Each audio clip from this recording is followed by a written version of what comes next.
공작 부인과 보석상. 버지니아 울프. 올리브 베이컨은 그린파크가 내려다보이는 건물의 제일 위층에 살았다. 그는 아파트를 한 채 갖고 있었다. 직각을 이루며 삐죽 삐져나와 있는 의자들은 가죽으로 덮여 있었다. 소파들이 밖으로 내민 네바디 창들을 채우고 있는 그 소파들은 테피스트리로 덮여 있었다. 창문들, 세 개의 긴 창문에는 적당히 성김으로 짜인 망사와 무늬진 세틴이 보기 좋게 걸려 있었다. 마호가니 선반에는 격에 어울리는 브랜디와 위스키, 달고 향기로운 독한 술 여러 병이 보기 좋게 어우러져 불룩했다. 그리고 가운데 창문으로 그는 피크딜리의 좁은 거리들을 가득 채운 화려한 차들의 반짝이는 지붕을 내려다보고 있었다. 이보다 더 중심부적인 위치를 상상할 수는 없을 것이다. 그리고 오전 8시면 그는 남자 하인이 쟁반에 날아다주는 아침을 먹을 것이다. 그 남자 하인은 그의 시몽색 실내복을 펼쳐 놓을 것이다. 그는 길고 뾰족한 손톱으로 여러 개의 편지 봉투를 찢어 열고는 대체로 공작 부인들, 백작 부인들, 자작 부인들과 고관 부인들이 보내온 또한 색임이 두드러진 두껍고 하얀 초대장들을 꺼낼 것이다. 그런 다음 그는 씻을 것이다. 그 다음엔 토스트를 먹을 것이다. 그리고는 활활 타오르는 전기 석탄 화로가에서 신문을 읽을 것이다. 올리브를 보라. 그는 스스로에게 말할 것이다. 지저분한 좁은 골목에서 삶을 시작한 그대. 그리고 그는 더할 나위 없이 안성맞춤인 바지 속 균형 잡힌 자신의 두 다리를 내려다볼 것이다. 다음엔 구두를, 발등과 발목 사이의 짧은 각반을 내려다볼 것이다. 모두 다 맵시 있게 빛나고 있다. 세빌로에서 최상의 옷감으로 최고의 재단사가 재단한 옷. 그러나 그는 종종 그 모든 것을 벗고는 다시 어두운 골목에 사는 어린 소년이 되었다. 한때 그가 가졌던 최고의 야심은 화이트 채플에서 화려하게 차려입은 여자들에게 훔친 개를 파는 일이었다. 그리고 한때는 그 일을 했다. 오 올리브. 그의 어머니는 비탄에 잠겨 탄식했다. 오 올리브. 도대체 언제 정신을 차릴래 아들아? 그러면 그는 카운터 뒤로 물러났다. 싸구려 시계를 팔았고 그 다음엔 여행 가방 하나만 들고 암스테르담으로 갔다. 그때를 떠올릴 때면 그는 혼자서 나지막이 웃곤 한다. 나이든 올리브가 젊었을 적을 기억하면서 그랬다. 그는 다이아몬드 3개로 잘 해내었다. 게다가 에메랄드에 대한 수수료도 있었다. 그 이후로 그는 해통 가든에 있는 가게 뒤 내실로 갔다. 저울과 검고 두꺼운 확대경이 있는 방이었다. 그 다음엔 그는 혼자 만족스러운 듯이 웃었다. 그가 더운 여름날 저녁에 가격, 금광, 다이아몬드, 남아프리카에서 온 소식 등에 관해 서로 이야기를 나누는 보석상 무리 가운데를 지나갈 때면 그들 중 하나가 콧잔등에 손가락을 얹고는 하고 웅얼거리곤 했다. 그것은 중얼거림 이상은 아니었다. 어깨를 슬쩍 찌르는 것도 코에 손가락을 얹는 것도 무더운 오후에 해튼 가든의 보석상엔 무리 사이에 흐르는 속삭임도 그 이상은 아니었다. 그게 몇 년 전이었던가? 그러나 올리브는 여전히 그 느낌이 등줄기를 타고 기분 좋게 흐르는 것을 느꼈다. 슬쩍 팔꿈치로 미는 그 움직임, 그 속살거림. 그를 봐, 젊은 올리브, 저 젊은 보석상 말이야. 저기 가는군. 그때 그는 젊었었다. 그리고 그는 점점 더 잘 차려입었다. 그리고 먼저 승한 마차를, 그 다음에 차를 가졌다. 그리고 처음엔 극장의 2층 특등석으로, 다음엔 1층 정면 1등석으로 갔다. 그리고 리치몬드의 템스강이 내려다 보이는 붉은 장미가 피어난 격자 울타리가 있는 빌라를 소유하게 되었다. 그리고 젊은 아가씨가 아침마다 장미 한 송이를 꺾어 그의 단축구멍에 꽂아주곤 했다. 그래서 올리브 베이컨은 몸을 일으켜 다리를 쭉 뻗으며 말했다. 그리고 그는 벽난로 선반 위에 놓인 나이든 부인의 초상화 아래 서서 두 손을 들어 올렸다. 저는 약속을 지켰습니다. 그는 마치 그녀에게 경의를 표하듯이 두 손바닥을 마주대며 말했다. 저는 해냈습니다. 정말 그랬다. 그는 영국에서 가장 부유한 보석상이었다. 그러나 그의 코끼리 코처럼 길게 휘어진 그의 코는 콧구멍을 이상하게 실룩이며 그가 아직 만족하지 못했노라고 말하는 듯 했다. 여전히 조금 더 멀리 떨어진 땅속 무언가의 냄새를 맡고 있다고. 송로가 무성한 풀밭에 있는 거대한 돼지 한 마리를 상상해보라. 이 송로, 저 송로를 파헤친 후에 여전히 더 멀리 떨어진 땅속에 있는 더 크고 더 검은 송로의 냄새를 맡은 돼지. 올리브는 그렇게 언제나 킁킁대며 메이페어의 비옥한 토양 속에 있을 또 다른 송로를, 더 멀리에 있는 더 검고 더 큰 송로의 냄새를 맡았다. 이제 그는 넥타이의 진주를 바로하고 말쑥한 푸른색 외투를 걸쳐 입고는 노란색 장갑과 지팡이를 집어들었다. 그리고 지팡이를 흔들며 계단을 내려가서 피커딜리로 나가면서 길고 뾰족한 코로 반쯤은 킁킁 냄새를 맡고 반쯤은 한숨을 내쉬었다. 비록 인생이라는 내기에 이겼으면서도 그는 여전히 슬픈 사람, 만족하지 못하는 사람, 숨겨진 무언가를 찾는 사람이기 때문이 아닐까? 걸어가면서 그는 가볍게 몸을 흔들었다. 마치 동물원의 낙타가 종이 봉투에 담은 무언가를 먹으며 은색 종이 조각을 구겨 길에 던지는 식료 자파상들과 그 부인네들로 가득 찬 아스팔트 길을 따라 걸을 때 이리저리 몸을 흔들듯이 낙타는 그런 자파상들을 경멸한다. 낙타는 자기에게 할당된 구획이 불만스럽다. 낙타는 푸른 호수와 호수 앞을 애두른 야자수 나무들을 본다. 이 위대한 보석상, 전 세계에서 가장 위대한 이 보석상이 그렇게 피카딜리를 흔들며 나아간다. 장갑을 끼고 지팡이를 들고 멋지게 차려입은 채 여전히 불만스러워하면서 작고 어두운 상점에 닿을 때까지 프랑스에서, 독일에서, 오스트리아에서, 이탈리아에서, 미국 전역에서 잘 알려진 본드가를 지난 거리에 있는 그 작고 어두운 상점에 언제나처럼 그는 아무 말 없이 가게를 가로질러 성큼성큼 걸어 들어갔다.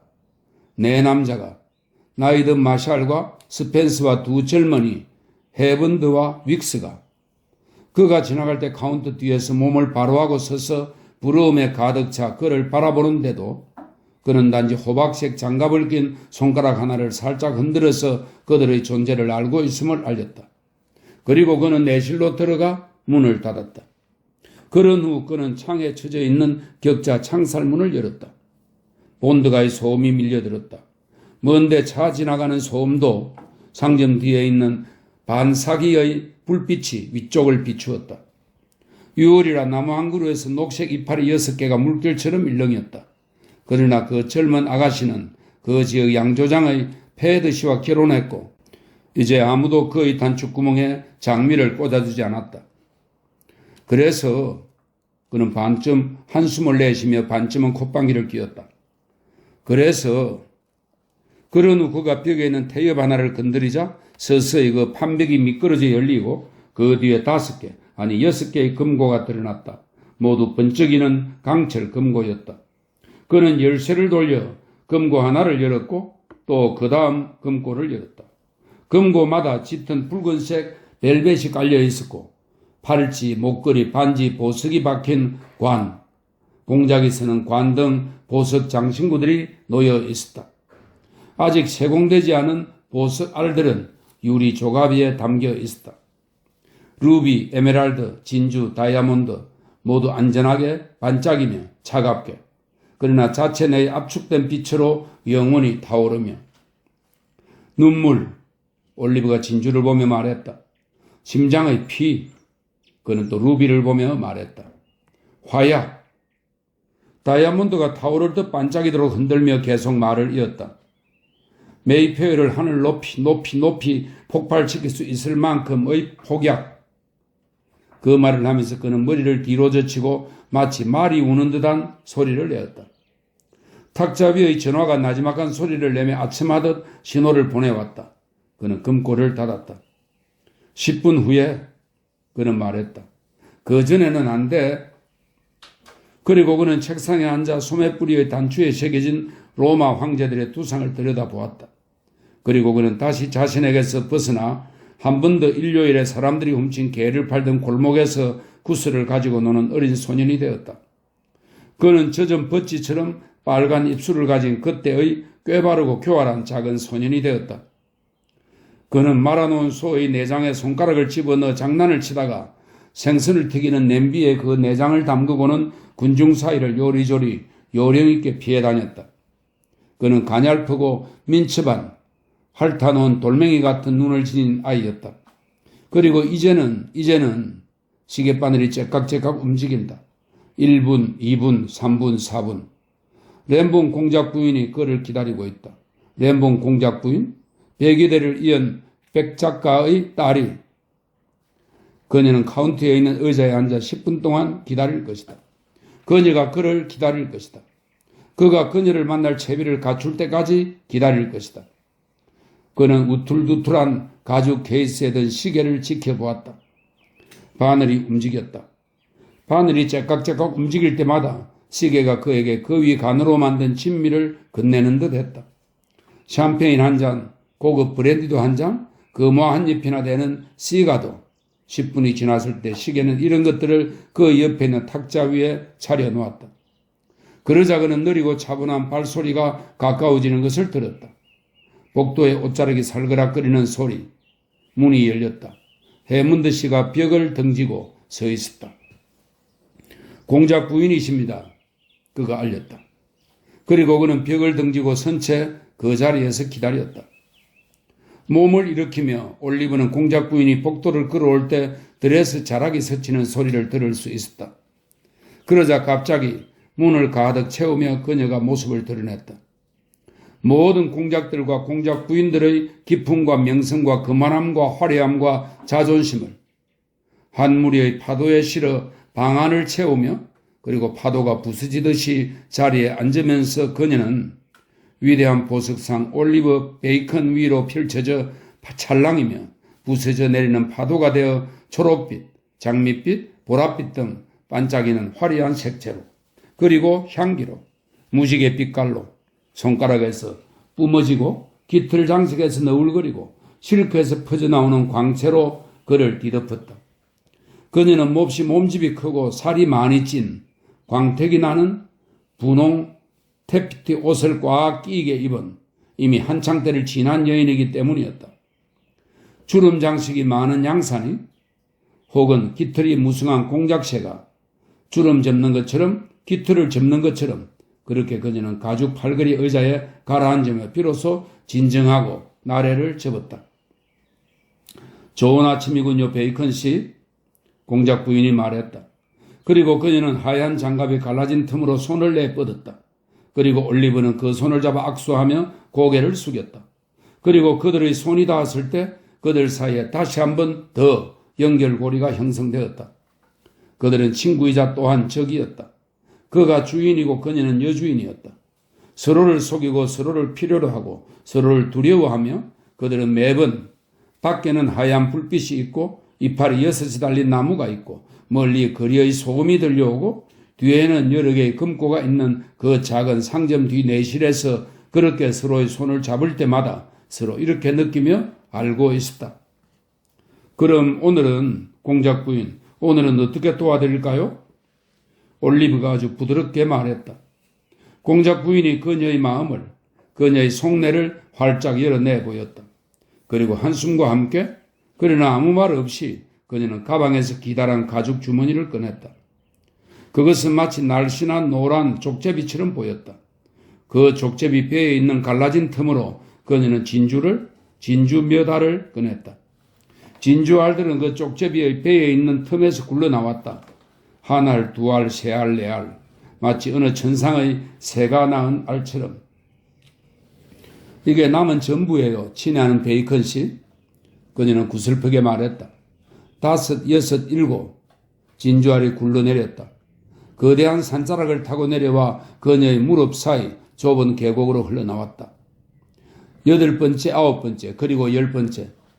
그렇게 복숭아 꽃빛이 나는 태피티의 광택 속에 놓여 있었다. 10알의 진주. 애플비 보습관에서 나온 그녀는 에드와드 말했다. 마지막 남은 전부지요. 올리브는 몸을 뻗어 엄지손가락과 검지손가락으로 진주 하나를 집어들었다. 진주는 둥글고 광택이 있었다. 그러나 이 진주가 진짜일까? 아니면 가짜일까? 그녀가 또 거짓말을 하는 것일까? 과연 그녀가 감히 속이는 것인가? 그녀는 포동포동한 손가락을 입술에 대었다. 만약 공작이 알게 된다면 그녀가 속삭였다.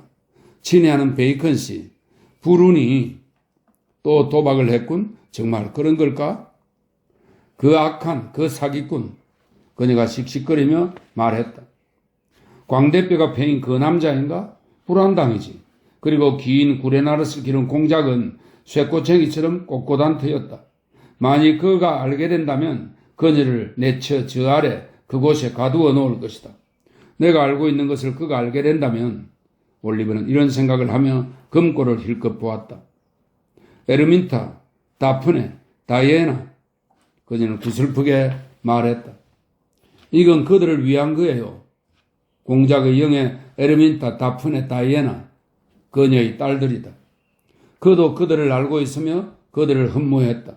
그러나 그가 사랑하는 이는 다이애나였다. 당신은 내 모든 비밀을 알고 있어요. 그녀는 곁눈질하며 말했다. 눈물이 흘러 떨어졌다. 눈물이 다이아몬드처럼 벚꽃빛 뺨을 따라 흘러 분가루를 모으면서. 오랜 친구, 그녀는 중얼거렸다. 오랜 친구, 오랜 친구. 그도 따라 말했다. 오래된 친구. 마치 그 단어들을 할 듯이. 얼마나? 그가 물었다. 그녀는 손으로 진주를 가렸다. 이만. 그녀가 속삭였다. 그러나 그가 손에 들고 있는 진주가 진짜일까? 가짜일까? 애플비 보습관이라. 그녀가 이미 그것을 팔지는 않았던가? 그는 스펜스나 해먼드를 부를 것이다. 이걸 가져가 감정해 보게 라고 말할 것이다. 그는 배를 향해 손을 뻗었다. 당신은 내일 올 건가요? 그녀가 가로막이며 재촉했다. 수상전하. 그녀는 말을 멈추었다. 그리고 다이애나도 그녀가 덧붙였다. 올리브는 배를 향하던 손을 거두었다. 그는 그녀를 지나 본드가에 있는 집들의 뒷모습을 바라보았다. 그러나 그가 본 것은 본드가의 집들이 아니라 잔물길이 있는 강이었다. 송어가 솟아오르고 그리고 연어도 그리고 수상의 모습 그리고 자신의 모습도 하얀 조끼를 입은 그리고 다이애나도. 그는 손안의 진주를 내려다 보았다. 하지만 어떻게 그가 이 강물빛으로 다이애나의 눈빛으로 진주를 감정할 수 있겠는가? 그러나 공작 부인의 시선이 그에게 와 있었다. 20만. 그녀가 구슬프게 말했다. 내 명예를 걸고 다이애나의 어머니의 명예인 것이다. 그는 수표책을 끌어당긴 후 펜을 꺼냈다. 20. 그는 적었다. 그러고는 쓰기를 멈추었다. 초상화 속의 나이든 여인의 눈길이 그에게 놓여 있었다. 나이든 여인, 그의 어머니. 올리브, 그녀가 그에게 경고했다. 정신이 있니? 바보처럼 굴지 말아라. 올리브, 공작 부인이 간청했다. 이제 베이컨 씨가 아니라 올리브였다. 기나긴 주말 동안 와 있겠어요? 숲속에서 다이애나와 단둘이 숲속에서 말을 탄다면. 그는 적어넣고 서명을 했다. 여기 있습니다. 그가 말했다. 그리고 그녀가 의자에서 일어서자 양산의 모든 주름이, 공작새의 모든 깃털이, 그 파도의 눈부심이, 아젠쿠트의 모든 창금이 열렸다. 그리고 그가 가게를 가로질러 그녀를 문으로 안내할 때 그 두 나이든 남자와 두 젊은이, 스펜서와 마샬, 왁스와 해먼드는 부러움에 차서 카운터 뒤에 똑바로 서 있었다.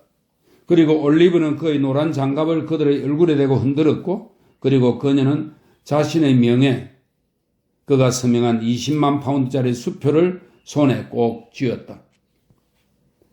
진짜일까 가짜일까? 올리브는 내실문을 닫으며 물었다. 탁자에 놓인 앞지 위에 진주 열알이 있었다. 그는 진주를 창가로 가져갔다. 그는 렌즈 아래 진주를 두고 빛에 비추어 보았다. 이것이 그렇다면 그가 땅속에서 찾아낸 송로인 것이다. 가운데가 썩은, 핵이 썩어버린. 용서하세요, 오 어머니. 그는 그림 속의 나이든 여인에게 용서를 구하듯 두 손을 들어 올리며 한숨을 내쉬었다. 그리고 그는 다시 사람들이 일요일에 개를 팔던 골목에 사는 어린 소년이 되었다. 왜냐하면 그는 양 손바닥을 마주치며 중얼거렸다. 아주 긴 주말이 될 테니까